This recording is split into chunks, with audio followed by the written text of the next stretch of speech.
Once upon a time, in the rolling hills of the Zulu kingdom, there was a king named Mbulelo. His wealth was unmatched, his warriors undefeated, and his kingdom sprawling. But Mbulelo had one flaw that consumed him: jealousy. Not of wealth or power, but of his own son, Prince Themba. Themba was everything that people loved. He was brave, wise, and compassionate. Villagers sometimes whispered of how Themba would one day bring peace to the land, ending unnecessary wars caused by his father, and unite the Zulu clans. These whispers filled Mbulelo with rage. One fateful evening, King Mbulelo gathered his advisors. "Themba grows too popular," he said. "His charm makes the people forget who their true ruler is. This cannot be allowed to continue. I will send him on a quest that will end in his ruin." The next morning, Mbulelo summoned Themba. "My son," he said, masking his malice with a smile, "you are the only one I can trust with this task. In the far mountains lies the Horn of Unity, said to grant great wisdom and power to its custodian. Our enemies are plotting to steal it and make it their own forever. I want you to go and get it before they could lay their hands on it. I am sure doing this will make you prove your worth to the kingdom." Themba, unaware of his father's true intentions, agreed eagerly. "I will not fail you, father," he said, bowing deeply, and left the king's presence. Before embarking on this journey, Themba visited Amina, an old woman known for her wisdom and magic. Her eyes, milky with age, shone with urgency. "Your father's heart is twisted with envy, my child. Take this walking stick," she said, handing Themba a plain wooden staff. "It may seem ordinary, but it will guide and protect you." Themba smiled and thanked the old woman as he embarked on his journey. But he was unsure whether her gifts would truly help him. For days he crossed vast savannas and dense forests, encountering wild animals and treacherous rivers. But each time danger loomed, the staff in his hand seemed to glow faintly, steering him to safety. One evening, Themba arrived at a village where the people greeted him warmly. But as night fell, he noticed whispers and suspicious glances.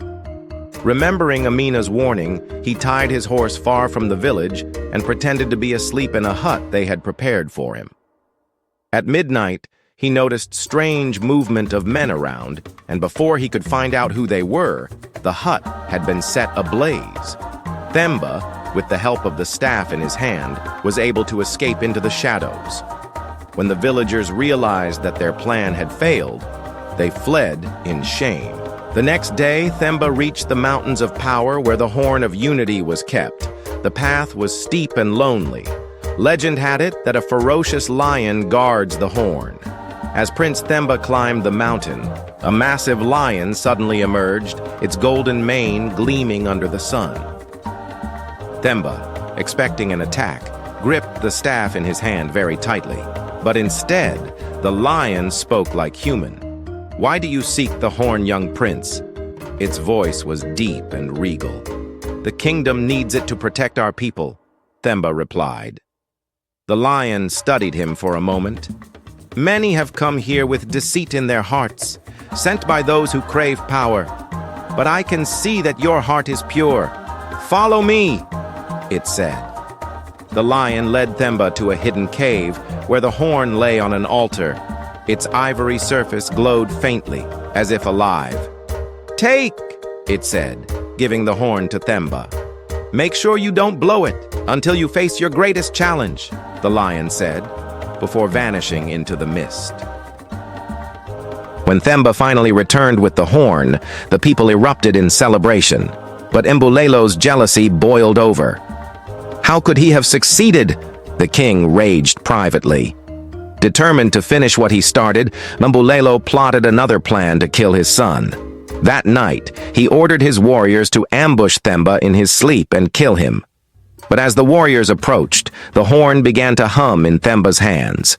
Startled awake, he blew into it, and a powerful sound reverberated through the kingdom.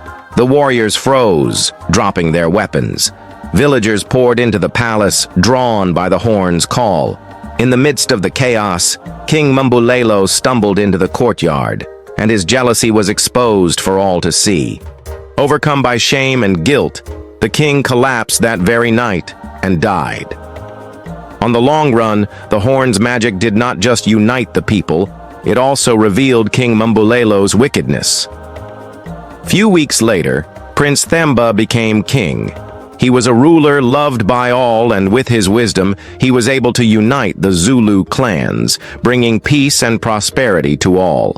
The Horn of Unity was later enshrined as a symbol of truth and justice in the kingdom. From that day on, elders of the kingdom always tell the story of King Mbulelo to their children. A heart consumed by jealousy destroys itself, but a heart of courage builds a legacy,